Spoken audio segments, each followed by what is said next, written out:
NASCAR's championship week just got a little busier in November, and did Rick Hendrick just build his own version of the Thermal Club for NASCAR? Welcome into the Breaking Balls channel, it's Bob here. The Charlotte Roval is looming this weekend. Make sure you're subscribed to the channel. I'll keep in the loop for all things NASCAR in the garage and on the track.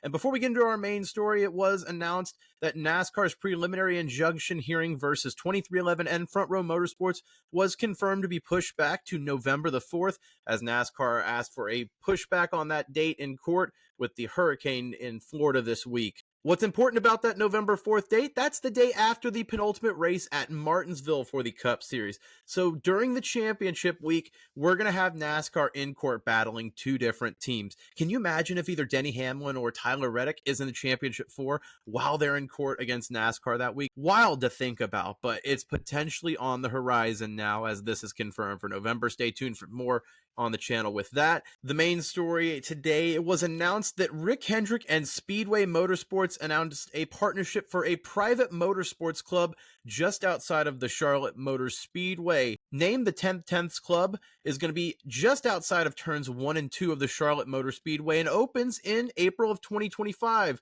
I'm playing on the video right now. The main circuit, it is a 19-turn, 1.7 mile course, but it features 3 fully lit track configurations, all designed by Alexander Wirtz, a 24 Hours of Le Mans winner and also F1 track veteran. It features also a 20,000 square foot facility, garage, and club. It's very similar in terms to the Thermal Club out in California that IndyCar has flirted with the last few years, doing private testing and even a non-points money race last year. Although IndyCar has messed with the Thermal Club, you won't see NASCAR at it, even though Rick Hendrick and Speedway Motorsports are partnering. This, in my opinion, is more for just the private sector in Charlotte. There's a few reasons why I don't think you'll see any NASCAR series at the 10th Club.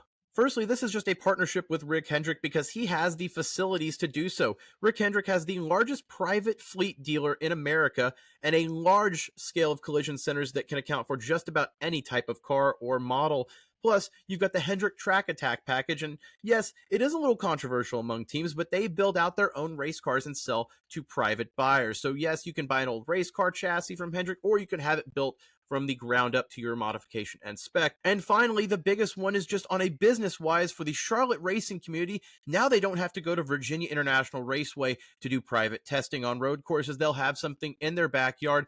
And like I said at the beginning, it's fully lit with multiple configurations. So there's multiple options along with a full-fledged garage and collision center. And like I said, a luxury club on top of that. So a whole 20,000 square foot facility on top of 3 configurations. A massive, massive development in the Charlotte racing community with Rick Hendrick and SMI running the show. It also only holds 1,500 seats. So it is truly a private testing facility there outside of the Charlotte Motor Speedway.